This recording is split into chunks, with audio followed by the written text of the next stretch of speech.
'Happy Raj' last month థియేటర్స్‌లో release అయినప్పుడు థియేటర్‌కెళ్ళి show cancel అయితే వచ్చేసాను. ఇక ఓటీటీలోనే చూసుకుందామని. అన్‌ఎక్స్‌పెక్టెడ్‌గా స్ట్రీమింగ్ డేట్ రిలీజ్ చేశారు. కరెక్ట్‌గా 4 వీక్స్‌కే దింపేశారు ప్రైమ్ వీడియోలో. సినిమా చూస్తే నాకైతే యావరేజ్ అనిపించింది. అది కూడా మెయిన్‌లీ జార్జ్ క్యారెక్టర్ వల్ల. ఫాదర్ క్యారెక్టర్ చూపించారు. చివర్లో వచ్చి 2 సీన్స్ ఏస్తారనుకున్నా గాని, సినిమా స్టార్టింగ్ నుంచే ఈ క్యారెక్టర్‌ని ఎస్టాబ్లిష్ చేయటం అండ్ ఇంకా సెకండ్ హాఫ్‌లో చాలా వరకు ఆ క్యారెక్టర్ పోర్షన్స్‌తోనే రన్ అవ్వటం ఇవన్నీ బావున్నాయి. బట్ 'జీవీ ప్రకాష్‌తో' వచ్చే scenes and first half love track అయితే డైరెక్ట్ అస్సామే. సినిమా జోనర్ రామ్ కామ్ అని ఉంటది గానీ, లవ్ స్టోరీ అస్సలు బాగోదు. ఇదొక లవ్ స్టోరీయేనా అన్నట్టుంటది. మేబీ డైరెక్టర్ ఫాదర్ క్యారెక్టర్ నుంచే మెయిన్ లైన్ రాసుకున్నట్టున్నారు. ఇక మిగతావన్నీ లైట్ తీసుకున్నారనుకుంటా. సో, అదే రిఫ్లెక్ట్ అయింది మూవీ ఎక్స్‌పీరియన్స్ వైస్ కూడా. స్టార్టింగ్ మంచిగా స్టార్ట్ అయింది. హీరోకి తన ఫాదర్ నుంచి ప్రాబ్లమ్స్. సో, దూరంగా వెళ్ళిపోతాడు. అక్కడ లవ్ ట్రాక్. ఇద్దరు పేరెంట్స్ మీట్ అవ్వడానికొస్తారు. అప్పుడు ఏమైంది అనేది ఉంటది. సినిమాకి హీరో 'జీవి ప్రకాష్' అని ఉన్నా గాని, సినిమాలో మెయిన్ హీరో ఫాదర్ క్యారెక్టర్ చేసిన జార్జ్. ఆ క్యారెక్టర్ అండ్ ఆ క్యారెక్టర్‌లోని యాక్టింగ్ ఇన్నోసెన్స్, డైలాగ్సే సినిమాలోని మంచి పోర్షన్స్. రన్ టైమ్ గూడా మిగతాదంతా సగముంటే, ఫాదర్ క్యారెక్టర్ నుంచి మిగతా సగముంటది.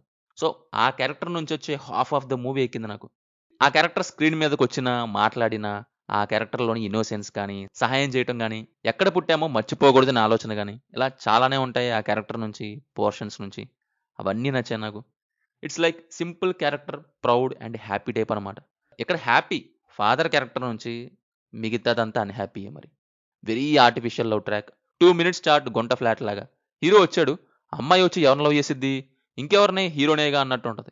సినిమాలో వాళ్ళ క్యారెక్టర్స్ అవ్వాలి. హీరో, హీరోయిన్‌లా కాదు. వాళ్ళు మాట్లాడుతూ ఉంటే బావుండాలి. వీళ్ళిద్దరి డిస్కషన్స్, డెసిషన్స్ బావున్నాయి. అని ఇలా అనిపించాలి లవ్ ట్రాక్ అంటే. క్యారెక్టర్స్ గుర్తుకు రావాలి. బట్ ఇంకెంతసేపు చూడాలి వీళ్ళ గోల అనేలా కాదు. ఇక్కడైతే అలాగే ఉంది మరి. 'జీవి ప్రకాష్' క్యారెక్టర్ నుంచి అసలు జీరో ఇంపాక్ట్. ఫస్ట్ హాఫ్‌లోను, సెకండ్ హాఫ్‌లోను ఏం లేదు అంతా డొల్లే. ఏదో హీరో అంటే పెట్టామన్నట్టు డైరెక్టర్ పెట్టారు. ఇంకా ఆయన గూడా అలాగే వచ్చి చేశారు. పెర్ఫార్మన్స్‌లో మెయిన్ అయితే 'జార్జ్', నెక్స్ట్ 'గౌరీప్రియ', 'అబ్బాస్'. బీజీఎం పర్లేదు. సాంగ్స్ గుర్తులేవు. Finally just an average one. Time ఉంటే ట్రై చేయొచ్చు. మూవీ అయితే తెలుగులో అమెజాన్ ప్రైమ్‌లో స్ట్రీమ్ అవుతుంది. No adult scenes, no bad language. Cinema మీకెలా ఉందో కింద కామెంట్స్‌లో మాతో తప్పకుండా షేర్ చేసుకోండి. Will meet in next video. Thank you. జై హింద్.